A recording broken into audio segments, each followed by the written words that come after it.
Hello po, mayong gabi. So, makalat pa ang aking kaganapan dito. Kaganapan. Nag-refill ako ng pinaka-importante sa buhay natin. Haplas. Ito na yung pinaka-importante sa buhay natin. Sa mga tita-titahin na dyan. So, refill ko lang to siya. Dapat punuin ko para baka may manghingi. Aalis kasi kami guys sa holiday. So, may pupuntahan kami. Yun na yung pinaka-day off ko. Wala, nasira na. Paano ba to?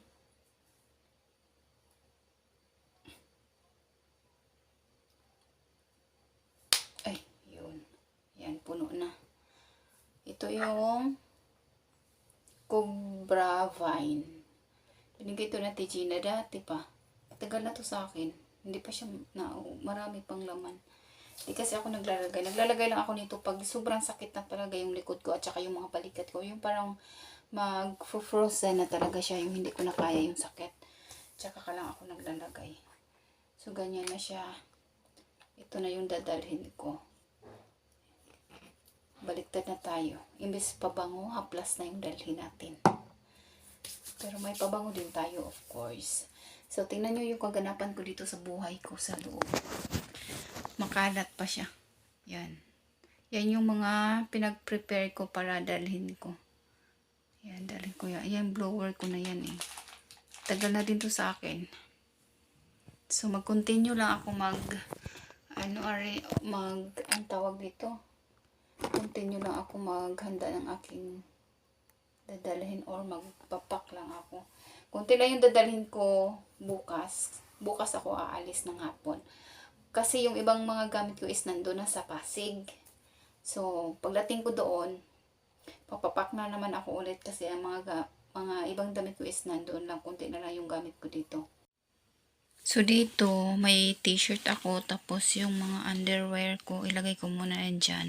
Tapos, of course, yung ating sunscreen, hindi yan makakalimutan kasi sobrang init. Ito lang yung dadalhin ko. Tapos, dito sa pouch ko, ito nga yun. May sabon ako. Tapos, mga pads. Hindi natin makalimutan yan. Pero anyway, tapos na ako. Tapos, may face mask ako dito. So, yan lang muna yung ano ko. Tapos, ito kasing damit na to. Ito yung suotin ko bukas. Tapos, meron din ako dito mga yan. Swiss Miss at saka Coffee Mate. Mga sobra-sobra ko lang to dito guys. Tapos, ito is isang stick na lang siya. Tapos, ito nga yung hair blower ko. Kailangan ko itong dalhin kasi pag hindi. Yung buhok ko, pag bagong ligo, tapos basa. Kalkag. Tapos, ito lang yung lagayan ko na bag. Maliit siya tingnan pero malaki yan sa loob. Isang ano lang yan, isang lagayan lang yan sa loob. Wala siyang mga bulsa-bulsa. Paano na to? Gagala ako tapos yung pera ko puro barya na lang. Mayura ka ni. 2,000 years later. Good morning. So today is April 2. So makalat yung nasa likod ko guys. Ayan, kita nyo yan. Yan. Kasi naghahanap ako ng aking masuot kasi pupunta kami ng Baguio guys. First time ko pumunta ng Baguio. Doon kami mag Holy Week. So naghintay pa kami ng isa naming kasama kasi mamaya pa yung dating niya ng gabi. Kaya late yung alis namin dito. So mamayang gabi pagdating niya diretso na kami ng terminal. So magbus lang kami kasi may mga kasama kami dapat na magsasakyan kami. Kaso lang, ang dami-dami naman namin, overloading kami kung sakaling magsasakyan kami. So, himiwalay kaming 4. Nagbus kami para safety yung travel natin. So, yan po yung ganap natin for today's morning. So, yan. Naghanap lang ako ng masuot ko kasi hindi ko alam kung anong isuot ko. Kaya, yan. Makalat. Kanina pa kami naghahanap ng mga susuotin namin. So, di ko alam kasi kung anong weather doon. Mainit ba o malamig ba? Kasi summer nga, di ba? So, yun yung ating ganap.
Later.